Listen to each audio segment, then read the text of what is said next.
नाजरीन, drama serial मस्त मलंग की आने वाली नेक्स्ट एपिसोड बहुत ज़्यादा इंटरेस्टिंग होने वाली है। नेक्स्ट एपिसोड में आप लोग देखने वाले हैं। अब मुबीन खान को भी पता चल चुका है कि जानबूझकर कबीर ने वो ठेका छोड़ दिया है और अब वो ठेका सिकंदर खान के पास चला गया है। अब वो इस पर काम करेगा और मुबीन यहाँ अच्छे तरीके से जान चुका है कि ये सब कुछ जो कबीर ने किया है सिकंदर के साथ, इतनी हमदर्दी, ये सिर्फ और सिर्फ रिया की वजह से ही किया है। जैसे कबीर अपने घर आएगा तो मुबीन उससे पूछेगा, बात करेगा कि ये तुमने जो कुछ भी किया है हम जानते हैं कि ये सिर्फ रिया की वजह से किया है और अभी तक तुम्हारा जो दिल है वो रिया की वजह से ही धड़कता है, तुम रिया को नहीं भूल रहे। और मैं यहाँ पर तुम्हें बता दूं कि तुम ये बहुत बड़ी गलती करने जा रहे हो, क्योंकि रिया आसमा की बहन है, आसमा कोई और नहीं। तुम अच्छे से जानते हो कि वो हमारे साथ किस तरह से कर रही है, फिर भी तुम रिया के पीछे मरे ही जा रहे हो। और यहाँ पर वो अपने भाई को ये भी कहता है कि तुम मेरे माजी से अच्छी तरह वाकिफ हो कि क्या हुआ था और इनके खून में ही बेवफाई है, ये बिल्कुल भी वफा करने वालों में से नहीं है।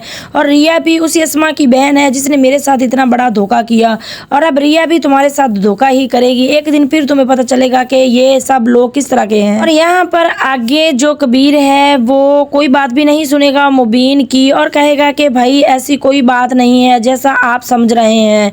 कोई बात नहीं समझना चाह रहा वो अपने भाई की कि भाई ऐसा कुछ भी नहीं, क्योंकि जो रिया है उससे मैं बिल्कुल भी मोहब्बत नहीं करता, बस वैसे ही आप लोगों को ऐसे वहम हो रहा है। हालांकि ऐसी कोई बात नहीं है, जो कबीर है वो रिया के साथ मोहब्बत ही तो करता है, इसीलिए तो वो सब कुछ कर रहा है। लेकिन मुबीन सब कुछ जान चुका है कि अब ये हमारे सामने झूठ ही बोल रहा है। और अगले ही सीन में दिखाया जा रहा है कि यहाँ पर रिया के सामने बहुत बड़ी हकीकत खुलने वाली है, बहुत सारे राज फाश होने वाले हैं। रिया जैसे ही स्कूल से घर आती है वो देखती है कि घर में कोई भी मौजूद नहीं है और इसी वजह से जो अस्मा है वो किसी से बातें कर रही होती है। जब रिया छुप कर ये सुनती है और देखती है, आगे वाजिद आकर बैठा होता है। रिया ये सब कुछ देखकर हैरान परेशान हो जाती है कि घर में सिकंदर भी नहीं है और कोई नौकर चाकर भी नहीं, तो ये वाजिद अस्मा के पास क्या कर रहा है इस वक्त। और अस्मा और वाजिद यहाँ पर मुस्कुरा मुस्कुरा कर बातें कर रहे होते हैं और जैसे ही रिया रूम में दाखिल होगी तो इन दोनों की तो हवाइयाँ उड़ जाएंगी और इनके पाँव के नीचे से तो जैसे जमीन ही खिसक गई हो।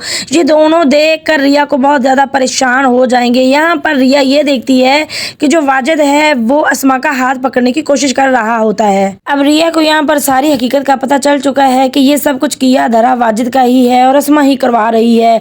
यहाँ पर रिया को बहुत ज्यादा गुस्सा आएगा और वाजिद के जाने के बाद वो अस्मा के पास आएगी और कहेगी कि अब मुझे पता चल चुका है कि मुबीन का इसमें कोई कसूर नहीं है, तुम्हारा ही सारा कसूर था और ये वाजिद ही था इस सब के पीछे। अब मुझे पता चला है कि तुम इस तरह से करती रही हो हम सब से छुपा कर, छुप छुप कर। आज मुझे पता चला कि तुम एक मुंशी और ड्राइवर के इश्क में मुबतला होकर तुमने मुबीन से तलाक ले ली। आज मुझ पर सारी बातें खुल गई। आगे से अस्मा कहेगी कि अपनी बकवास बंद करो, तो जो रिया है वो कहती है कि बकवास नहीं, मुझे कबीर ने ठीक ही तो कहा था कि तुम अगर गौर करो तो तुम्हें सारी हकीकत का पता चल जाएगा कि किसका कसूर है और कौन कसूरवार है। आज मुझे पता चल चुका है। इस पर जो अस्मा है वो जोरदार थप्पड़ रिया के मुंह पर मार देती है। रिया देखकर हैरान रह जाती है। ये सब कुछ आने वाली एपिसोड बहुत ज्यादा मजेदार होने वाली है, ट्विस्ट होगा आने वाली एपिसोड में।